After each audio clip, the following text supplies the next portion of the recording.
ઓમ નમો ભગવતે વાસુદેવાય। નમસ્કાર ભક્ત મિત્રો, આપ સૌનું સ્વાગત છે આપણા આ ભક્તિભર્યા ચેનલ પર। આજે આપણે શરૂ કરીએ છીએ શ્રીમદ ભગવદ્ ગીતા અધ્યાય 1 અર્જુન વિષાદ યોગ। આ અધ્યાય માત્ર યુદ્ધની શરૂઆત નથી, પરંતુ માનવ જીવનમાં આવતી આંતરિક સંઘર્ષ, ભય અને મોહનું જીવન ચિત્ર છે। ચાલો તો શરૂ કરી આ પવિત્ર અધ્યાયને પૂરેપૂરો સમજીએ। અધ્યાય 1નો પરિચય। ભગવદ્ ગીતાનો પહેલો અધ્યાય છે અર્જુન વિષાદ યોગ। વિષાદ એટલે દુઃખ, શોક અને માનસિક ગૂંચવણ। યોગ એટલે આત્માને પરમાત્મા સાથે જોડવાનો માર્ગ। આ અધ્યાયમાં ભગવાન શ્રી કૃષ્ણ ઉપદેશ આપતા નથી, પરંતુ અર્જુનના મનની સ્થિતિ આપણને જીવનનો મોટો પાઠ શીખવે છે। કુરુક્ષેત્રની પવિત્ર ભૂમિ પર કૌરવો અને પાંડવો વચ્ચે ભયંકર યુદ્ધ થવાનું છે। એક બાજુ ધર્મ, સત્ય અને ન્યાય, તો બીજી બાજુ અહંકાર, લોભ અને અન્યાય। ધૃતરાષ્ટ્ર રાજા જે અંધ છે, સંજયને પૂછે છે, ધર્મ ક્ષેત્રે કુરુક્ષેત્રે સંવેતા યુયુત્સવ, અર્થાત ધર્મક્ષેત્ર કુરુક્ષેત્રમાં ભેગા થયેલા મારા અને પાંડુના પુત્રો શું કરી રહ્યા છે? અહીં ધર્મક્ષેત્ર શબ્દ એ ખૂબ મહત્વનો છે, કારણ કે એ યુદ્ધની ભૂમિ પણ ધર્મથી ભરેલી છે। દુર્યોધન પોતાના ગુરુ દ્રોણાચાર્ય પાસે જઈને કહે છે, પાંડવોની સેના જુઓ, કેટલા શક્તિશાળી યોદ્ધાઓ છે। અહીં દુર્યોધનના ભય અને અસુરક્ષા સ્પષ્ટ દેખાય છે। તે પોતાના યોદ્ધાઓના નામ બોલાવીને સેનાને ઉત્સાહિત કરવાનો પ્રયત્ન કરે છે।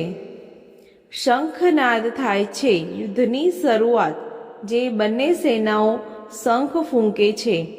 ભીષ્મ શંખનાદ, શ્રી કૃષ્ણ પંચજન્ય, અર્જુન દેવદત્ત। આ અવાજ સમગ્ર આકાશ અને ધરતીને ગુંજાવી દે છે। આ શંખનાદ એ સંકેત છે કે હવે ધર્મ અને અધર્મ વચ્ચેનો સંઘર્ષ શરૂ થવાનો છે।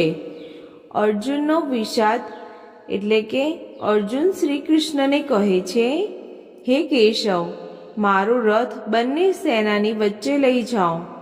જ્યારે અર્જુન પોતાના જ સ્વજનોને જુએ છે, પિતા સમાન ભીષ્મ, ગુરુ દ્રોણ, ભાઈઓ, કાકાઓ, મિત્રો, ત્યારે અર્જુનનું હૃદય કંપી ઉઠે છે।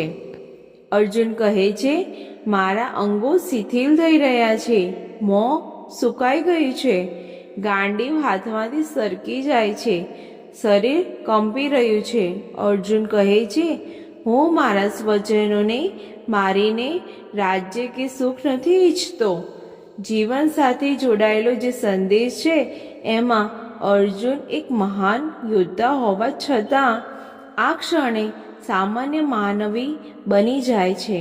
જ્યારે આપણને જીવનમાં કઠિન નિર્ણય લેવાનો સમય આવે, જ્યારે લાગણી અને કર્તવ્ય ટકરાય, ત્યારે આપણે પણ અર્જુન જેવા જ બની જઈએ છીએ।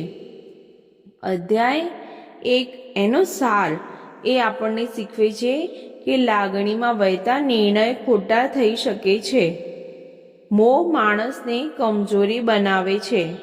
સાચો માર્ગ જાણવા માટે જ્ઞાન એ જરૂરી છે। શ્રી કૃષ્ણ શરણ લેવું મહત્વનું છે।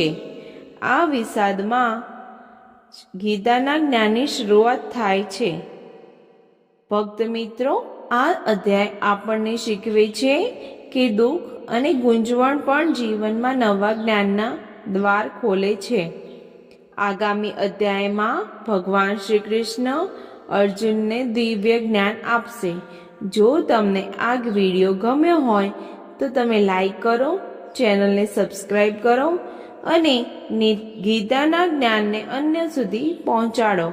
જય શ્રી કૃષ્ણ।